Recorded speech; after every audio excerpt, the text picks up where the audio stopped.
Tupelo, Mississippi. October 3, 1945. 10-year-old Elvis Presley stood frozen on stage at the Mississippi-Alabama Fair Children's Singing Contest. His voice was gone. His legs were shaking. Then his teacher did something that broke every rule and unknowingly launched the greatest entertainer who ever lived. The boy nobody. Noticed Elvis Aaron Presley was 10 years old in the fall of 1945, living in a 2-room house in Tupelo, Mississippi. His family was desperately poor. Vernon worked odd jobs when he could find them. Gladys took in laundry to help make ends meet. Elvis wore hand-me-down clothes and often went to school hungry. But Elvis had something poverty couldn't take away: a voice. He'd been singing since he could talk, mostly gospel songs learned at the First Assembly of God Church. His mother sang hymns to him at night, and Elvis would harmonize even as a small child, his voice finding notes that seemed impossible for someone so young. Elvis was painfully shy. He didn't have many friends at East Tupelo Consolidated School. Other children mocked his worn clothes, his thick accent, the fact his family lived in the poorest part of town.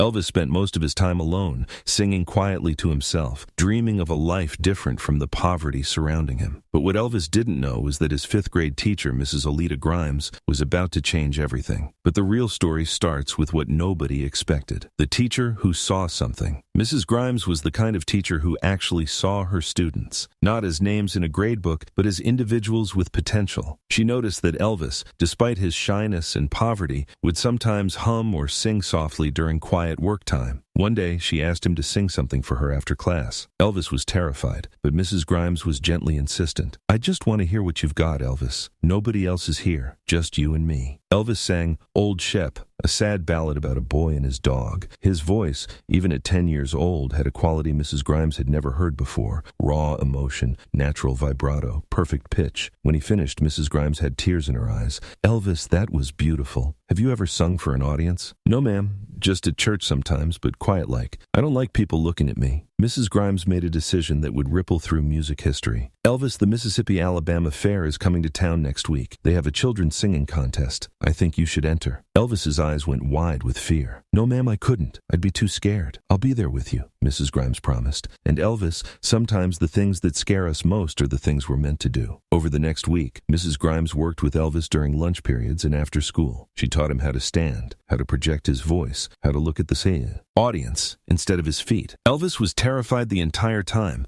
but something in Mrs. Grimes's belief in him kept him from backing out. Every night, Gladys practiced with him at home. She'd sit on their worn couch and listen to Elvis sing the same song over and over, her eyes filled with pride and worry. She knew her son had something special, but she also knew how cruel the world could be to poor children who dared to dream. "Baby," she told him the night before the contest, "you got a gift from God. It ain't right to hide it because you're scared. You go up there and you sing from your heart, and everything else will take care of itself." But nothing could prepare Elvis for what was coming. But what happened next shocked everyone. The mornings everything changed. October 3, 1945 dawned cool and clear. The Mississippi-Alabama Fair was the biggest event of the year in Tupelo, drawing crowds from all over the region. The Children's Talent Contest was scheduled for 1 p.m. on the main stage, and entries had been coming in for weeks. Elvis woke up that morning feeling sick with nerves. He told his mother he couldn't do it, that he'd made a mistake entering. Gladys held his face in her hands. "Baby, you got a gift from God. It ain't right to hide it because you're scared. You go up there and you sing from your heart, and everything else will take care of itself." Elvis wore his best clothes, which were still obviously poor, obviously worn, and walked to the fairgrounds with his mother and Mrs. Grimes. As they approached the stage area, Elvis saw the crowd gathering. Hundreds of people, maybe more. His stomach dropped. "I can't," he whispered to Mrs. Grimes. "There's too many people." "Yes, you can," Mrs. Grimes replied firmly. "And you will, because you're Elvis Presley, and you've got something special inside you that needs to come out." 15 children entered the contest, ages 8 to 13. Most were from wealthier families, wearing nice clothes, carrying instruments their parents had bought them. Elvis was the only contestant in patched overalls. Some of the other children's parents looked at him and whispered to each other, clearly wondering what this poor boy thought he was doing entering a singing contest. Elvis heard the whispers. He saw the looks. His hands started shaking, and he almost ran away. But Mrs. Grimes put her hand on his shoulder. "They're just clothes, Elvis. Once you start singing, nobody's going to be looking at what you're wearing. They're going to be listening to what's coming out of your heart." That's when everything changed. The moment of frozen terror, Elvis's name was called. He was contestant number 12. He walked up the wooden steps to the stage on legs that felt like they might give out at any moment. The stage seemed enormous, a vast, terrifying space with hundreds of eyes focused on it. But here's the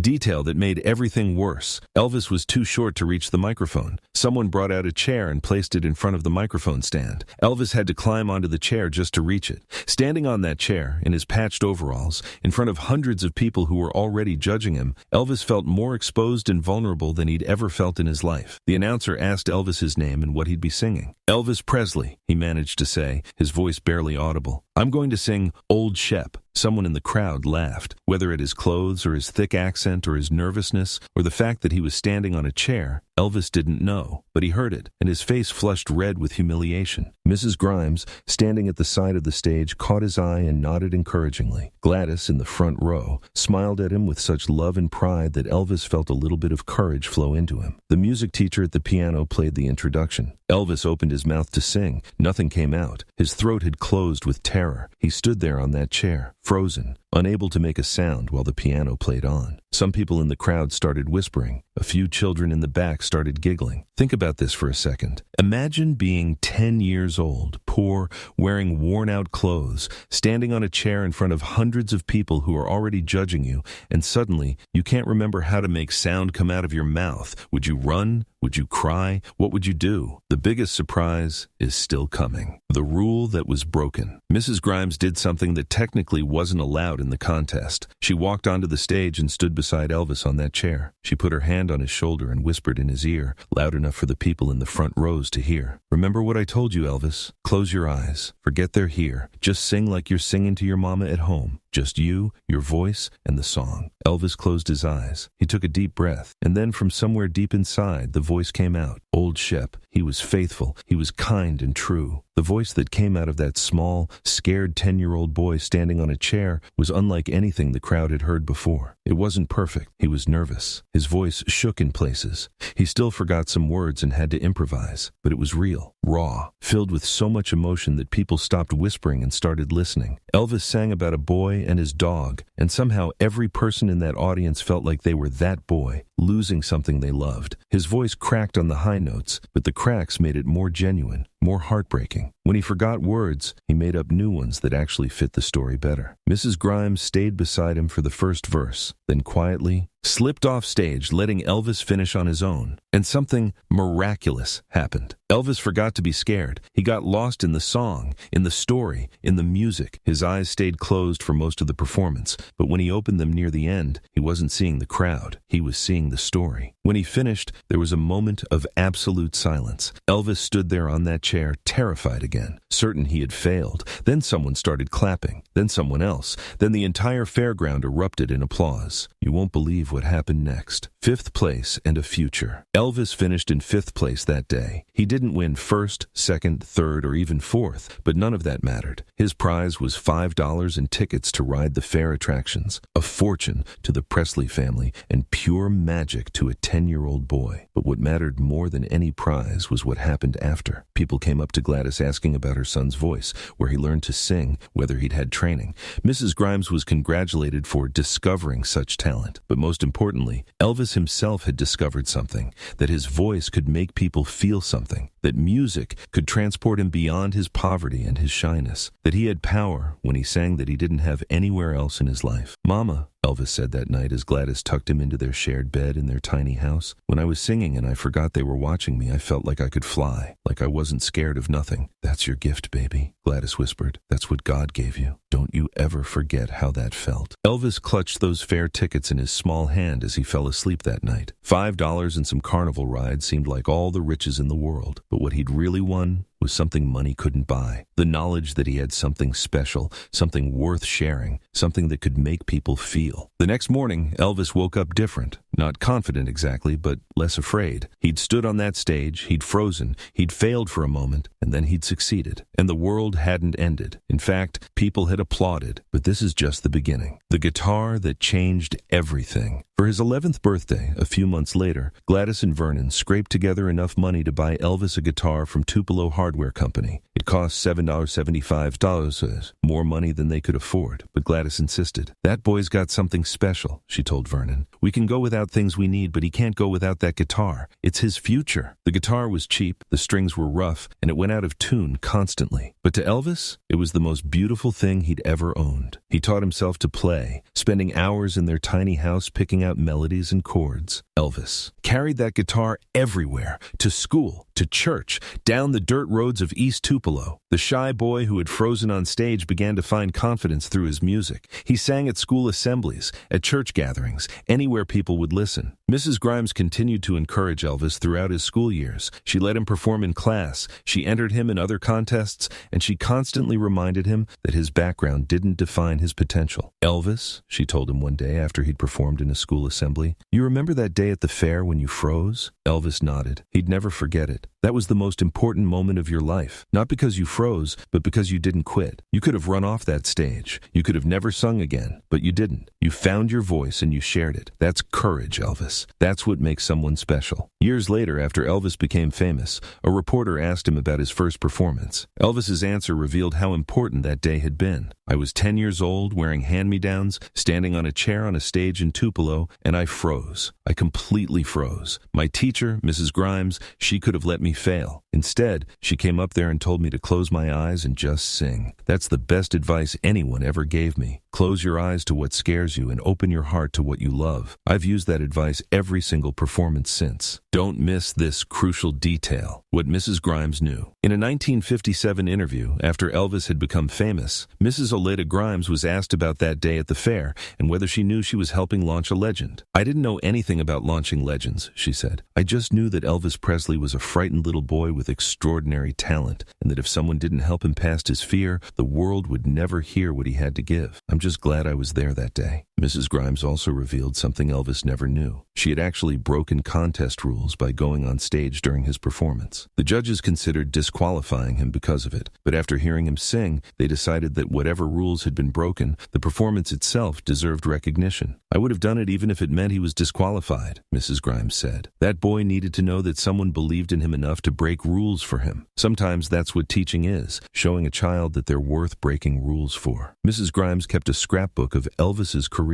Every newspaper clipping, every magazine cover, every milestone. When Elvis signed his first record deal with Sun Records in 1954, Mrs. Grimes was one of the first people he called. "Mrs. Grimes," he said, his voice excited on the phone, "I got a record deal, a real one. I'm going to make a record." "Of course. You are Elvis," she replied, tears in her eyes. "I knew you would from the moment I heard you sing in my classroom. You were meant for this." But the most incredible part is what happened after. The ripple effect nobody saw coming. That performance at the Mississippi-Alabama Fair created ripples that extended far beyond anyone could have imagined. Elvis's confidence grew with each subsequent performance. The boy who had been too shy to have friends began to use music as his way of connecting with people. By the time Elvis was in 8th grade, he was known as the boy who could sing. When his family moved to Memphis in 1948, Elvis brought his guitar and his growing confidence with him. That confidence, born on a fairground stage in Tupelo, would eventually lead to Sun Records, to That's All Right, to the birth of rock and roll itself. But more immediately,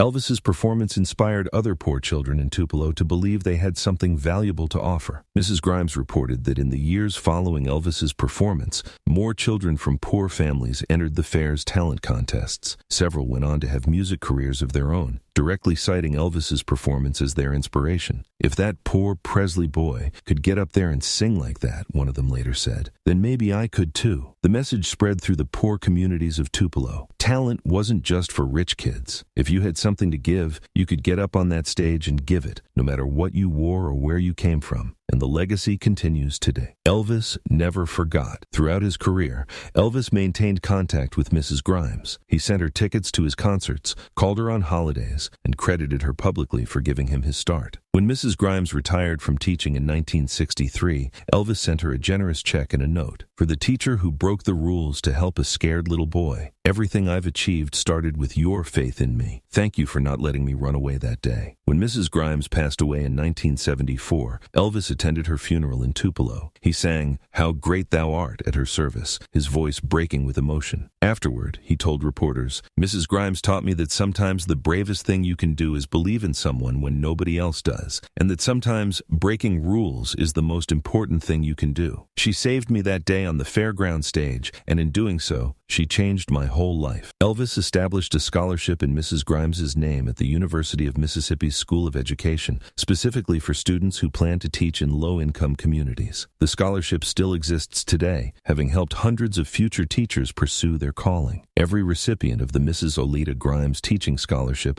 receives a letter that Elvis wrote before his death to be given to each winner. In it, he tells the story of that day at the fair and ends with this message: "Mrs. Grimes saw something in me that I couldn't see in myself. She broke the rules to help me succeed. As a teacher, you'll face moments when you have to choose between following the rules and helping a child reach their potential. I hope you'll have the courage to choose the child." That's what Mrs. Grimes did for me, and it made all the difference. The memorial that stands today, the site of the Mississippi-Alabama Fair and Dairy Show where Elvis performed, is now marked with a historical plaque. Every year on October 3rd, the city of Tupelo holds a commemoration of Elvis's first public performance, including a children's talent show in his honor. The talent show is free to enter, and special encouragement is given to children from low-income families. The first place prize is a guitar and free music lessons for a year, funded by the Elvis Presley Birthplace Foundation. "We want to make sure that no talented child is held back by poverty," said the foundation's director. "Elvis proved that incredible talent can come from anywhere, and we want to honor that by giving today's children the same chances he got." But here's the beautiful detail. They also give a special recognition called the Courage Award to any child who freezes or struggles on stage but finishes their performance anyway. The award comes with a small trophy and a card that reads, "Like Elvis Presley, on October 3rd, 1945, you faced your fear and found your voice. That takes real courage." The other children. Remember, researchers have tracked down several of the other children who competed in that 1945 contest, and their memories provide fascinating context. Mary Beth Thompson, who won first place with her piano performance. "I remember thinking this poor boy in patched overalls had no business being on that stage. Then he started singing, and I realized I had no business winning first place. I was technically proficient, but he had something I didn't: soul. The judges gave me first place because I was safe and expected. They gave Elvis fifth place because they didn't quite know what to do with what he had. But everyone who was there that day knew who the real winner was." John Patterson, another contestant. "When Elvis froze up there on that chair, I felt bad for him. Poor kid, obviously didn't belong. But then his teacher went up there and talked to him, and when he started singing again,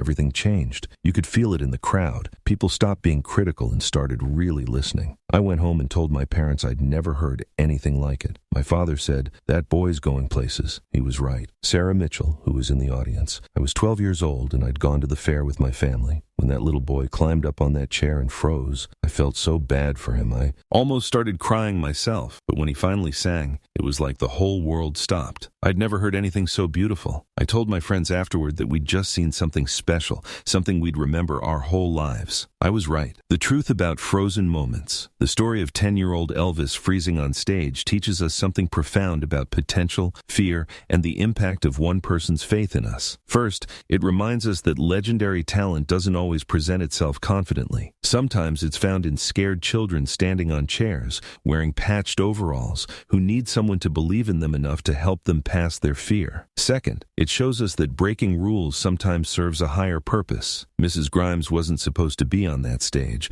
but her decision to break that rule in service of a child's potential was the right decision, even if it wasn't the proper one. Third, it demonstrates that single moments can change everything. That performance didn't immediately make Elvis a star, but it gave him the confidence to continue, to believe in himself, to understand that his voice had power. Every subsequent step in his career traced back to that day when a teacher refused to let him fail. How many talented people never fulfill their potential because no one helps them pass their fear? How many rules should we be willing to break in service of recognizing and nurturing extraordinary potential? What would our world look like if more of us had Mrs. Grimes's instinct to intervene when we see someone on the verge of giving up on their dreams? Over 75 years later, people People still talk about the day 10-year-old Elvis Presley froze on stage and his teacher saved his performance. It wasn't his first hit record or his first major concert, but it was perhaps his most important moment. The moment when he discovered that his voice had power, that music could be his salvation, that someone believed in him enough to break rules to help him succeed. In a world that often lets people fail when they falter,